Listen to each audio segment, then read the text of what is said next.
Hello teachers, it's me, Megan, your literacy coach, back again. This time I am here to answer the question, how do I assign an assessment, and in particular this upcoming performance task, to my students via Benchmark Advance?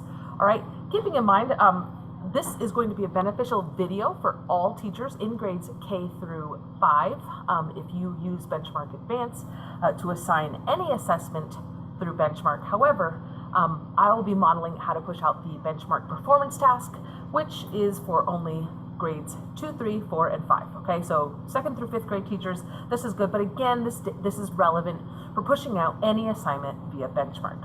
So you can see here on my screen that I'm in my fake or my training teacher's account. So if I go to Benchmark Advance, this again filters out all the materials. And I want to do, so I'll do a fictitious, I'll be a 3rd grade teacher today. It's right there in the middle.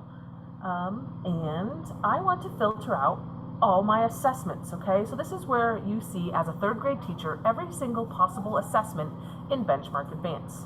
Now, the Unit 2 performance task, the reason why they're labeled after a unit is because Benchmark Advance is designed each of the performance tasks to follow along after certain units. So, about like pacing wise, Unit 2 or the performance task 1, which is narrative, follows Unit 2. Performance task 2 follows Unit 5, and in Benchmark's world, performance task 3 comes after Unit 8.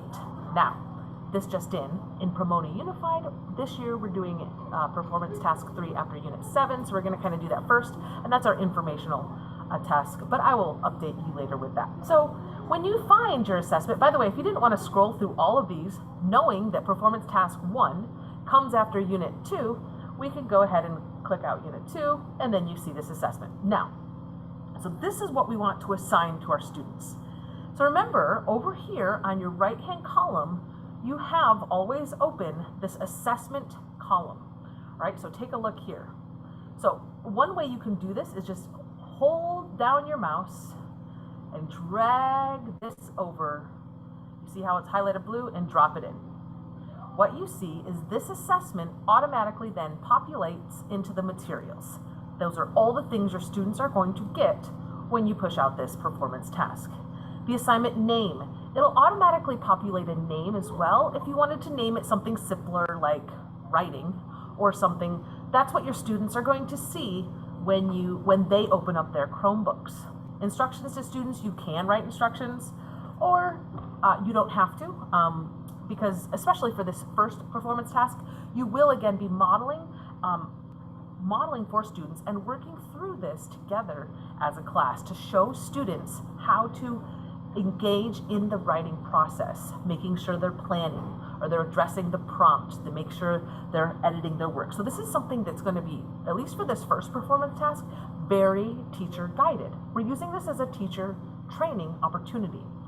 So making sure all of your students get this, you choose your class. Now, this is going to have your class. It'll say your name.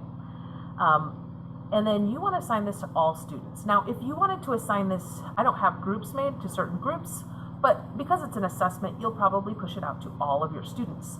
Then we have to come down here, start date. If I want it to show up immediately, I'm going to put today, and maybe we're working on this all through the week. So by next Friday, and by the way, that's the end of the performance date window, October 29th, go ahead and put that end date, and then save. As soon as you press save, it's pushed out to your students, okay? So let me just really quickly show you, in case you're curious, what do your students see? So let me get my,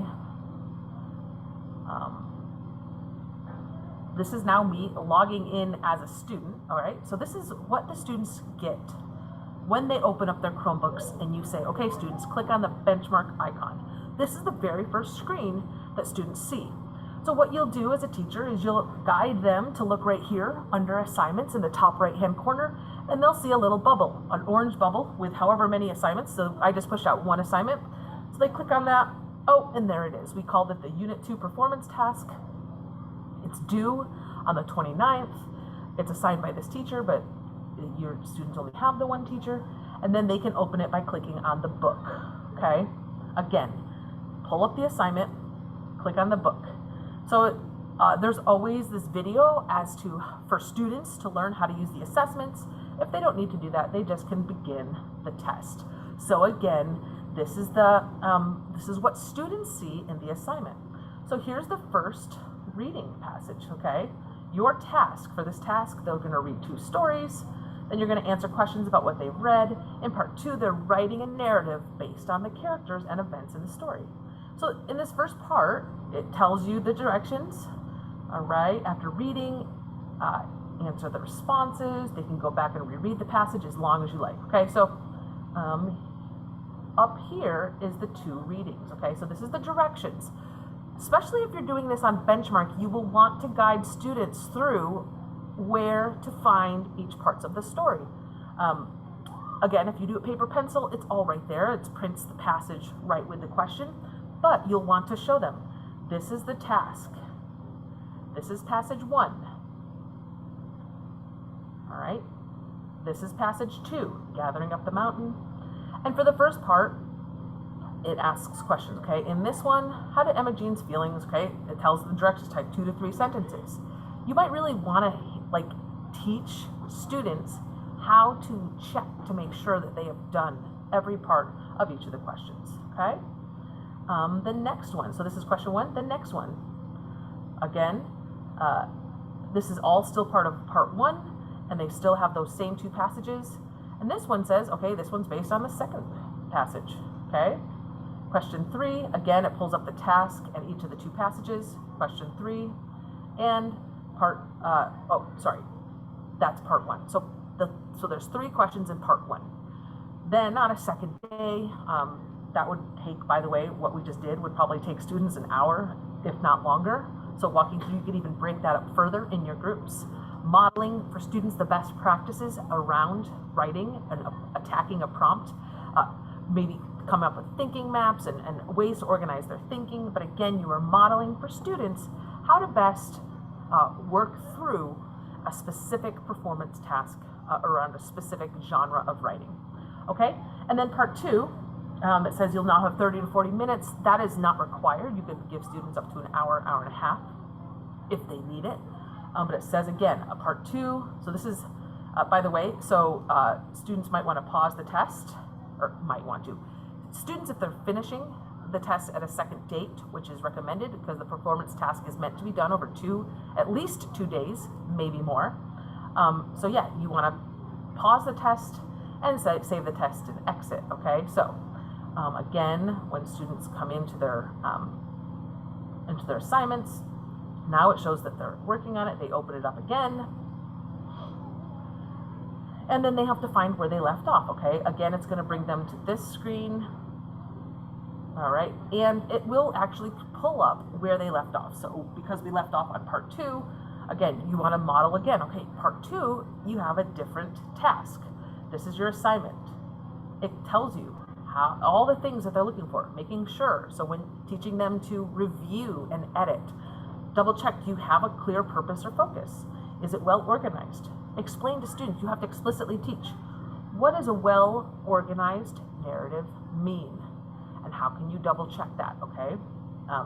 That's where you can really link it to the thinking maps. And plan via the thinking map and follow the plan. Make sure you use clear language and always check for spelling, punctuation, and grammar. Again, analyzing the prompt. Again, both of those passages, by the way, they are the exact same passage that the students have already read in part 1, and they've already started to think about to answer those prompting questions from questions 1, 2, and 3, and then they answer the question. So here's where they write their long response. Okay, and let's just see, what are they actually doing in 3rd grade? Okay, they're choosing one of these stories and writing a narrative, telling what happens between the 2 main characters. Your story should present events that lead one of the characters to do something thoughtful for the other character.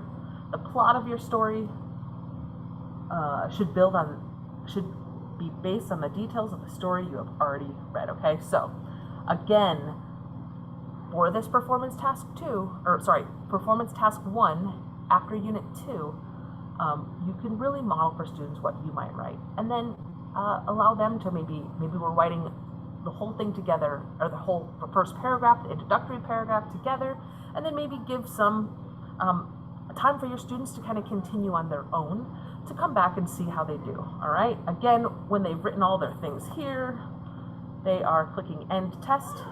Now, mine says I didn't answer because I didn't. Always teach them, by the way, to double check that. So I end test again. Oh, I still didn't answer question 2. Make sure all of the questions are answered. Okay. Now it'll let me. So it says, oh, I don't have any that are not answered. So it'll now it will let you end test without answering all the questions. Teach students that that's not a good idea because they'll never get credit for a question they didn't answer. Okay. But then we press end, and then I have another chance. I just have to say, yes, I'm ready. And then I go. And I get that congratulations, you've submitted the test. And that's where it'll show here back on that status bar that my student has completed the test. So if I go back now, signing out as a student. Sorry, this is a very long video. This is my teacher account, sorry. I'm looking here, benchmark advance. If I go under assignments, that's where I can see all of the assignments that I've assigned, as well as updates to where all my students are. And of course, it's not working for this video. There we go. All right, so again, you can see the Unit 2 performance task. If I click on that, I can see, oh, look at Student 1 has finished, but students 2, 3, 4, and 5 have not started it. Okay, remember, that's okay, because that's me. I'm all the students as well. But then we go here. So if I wanted to grade the assignment in here, by the way, you do not have to grade these because this is teacher modeled. But in case you do, you'll want to grade based on the rubric. That doesn't make sense, so I'm giving it a 0. I grade the second one. She types few really good. All right, and then 4, this is the long response. Let's say I get a 3, all right? Again, remember, all of the rubrics are right here for each of the questions, the passages, the standards. So all of those grading tools are right at your disposal right here. And then you see, as soon as I manually grade each of these performance tasks, my students' score populates, okay? After you've done that, you can share with your student. You can share your graded tests so then they can actually see their score. That's getting really advanced, but all this to say, this is how you assign a performance task to your students using benchmark assessments, and then walking through what your students see and how we can ensure that they know how to navigate through each of the pieces in the platform. It's my understanding that this is very similar to the format of the CASP test and other state testing. So having them practice online, making sure they can read the question and access and read all of the passages is going to be very helpful so that they can have future success on those assessments. All right. Thanks, everyone. I appreciate your time if you made it to the end of this video, and have a wonderful day. Thanks.